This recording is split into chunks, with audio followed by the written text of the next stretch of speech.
அன்பான எல்லாருக்கும் வணக்கம். இது இன்றைய விதை நாளை விருச்சம் சமூக நல அறக்கட்டளை.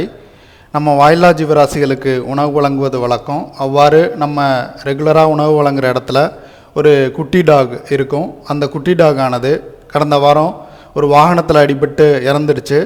தற்போது நீங்கள் பார்த்துக்கிட்டு இருக்க காட்சியானது அந்த குட்டி டாக் இறந்ததை அதோட தாய் டாக் அதை பார்த்து கண்ணீர் வெடித்து அழுகும் காட்சியை தான் தற்போது நீங்கள் பார்த்துட்ருக்கீங்க. நாங்கள் அந்த இடத்துல இருந்து இதை அடக்கம் பண்ணும்போது, இந்த உடலை எடுத்து அடக்கம் பண்ணும்போது அந்த டாக்ஸ் எல்லாமே, அந்த தாய் டாகும் சரி, அதோட பழகிட்டு இருந்த அந்த டாக்ஸும் சரி, அப்புறம் அந்த தாய் டாகோட மற்ற குட்டிகளும் சரி, எல்லாருமே சேர்ந்து அங்கே நின்று அழுதுகிட்டு இருந்தாங்க. அது நாங்கள் அங்கே அடக்கும்போது, எங்களுக்கு அடக்கம் பண்ணும்போது எங்களுக்கு அது மிகவும் உருக்கமாக இருந்துச்சு.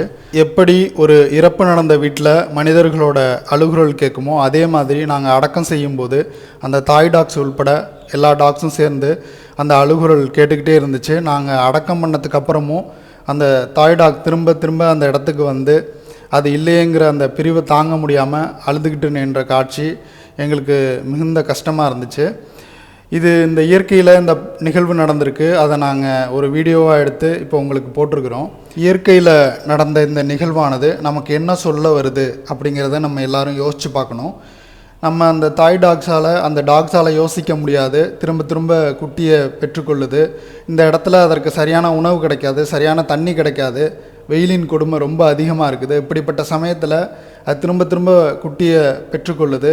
அந்த குட்டியானது இறக்கும் சூழல் அடிக்கடி ஏற்படுது.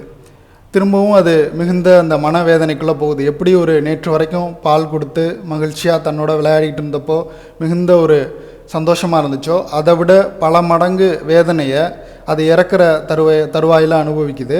ஆனால் மீண்டும் மீண்டும் குட்டியை ஈண்டெடுத்து பின்பு பறிகொடுத்து திரும்ப திரும்ப வலியை ஏற்படுத்திக்குது. அந்த வாயில்லா ஜீவராசிகளுக்கு நம்மளை விட அறிவு குறைவுன்னு சொல்கிறோம். மனிதர்களுக்கு தான் பல ஜீவராசிகளை காட்டிலும் அறிவு அதிகம்னு சொல்கிறோம். ஆனால் அந்த வாயில்லா ஜீவராசி எப்படி அந்த இடத்துல வாழத்தகுந்த சூழல் இல்லாமல் இருந்தோம், சரியான உணவு நீர் கிடைக்காமல் இருந்தோம், அது திரும்ப திரும்ப குட்டிகளை பெற்று அது இறந்த பின்பு திரும்ப திரும்ப தன்னைத்தானே ஒரு வேதனைக்கு உட்படுத்திக்குதோ, அதே மாதிரி தான் இங்கே மனிதர்களும். இங்கே சரியான ஒரு சூழல் இல்லை, சரியான உணவு நீர் கிடைக்கிறதில்ல, காற்று சரியாக இருக்கிறதில்ல, ஏகப்பட்ட நோய் ஏற்படுது. யாருக்கு என்ன நோய் ஏற்படும்னே தெரியல.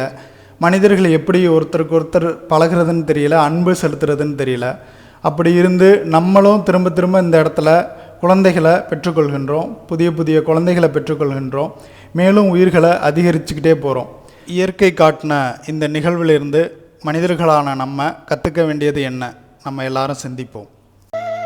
ஆசை என்பதே வலிக்கு காரணம் ஞானியும் சொன்னானே,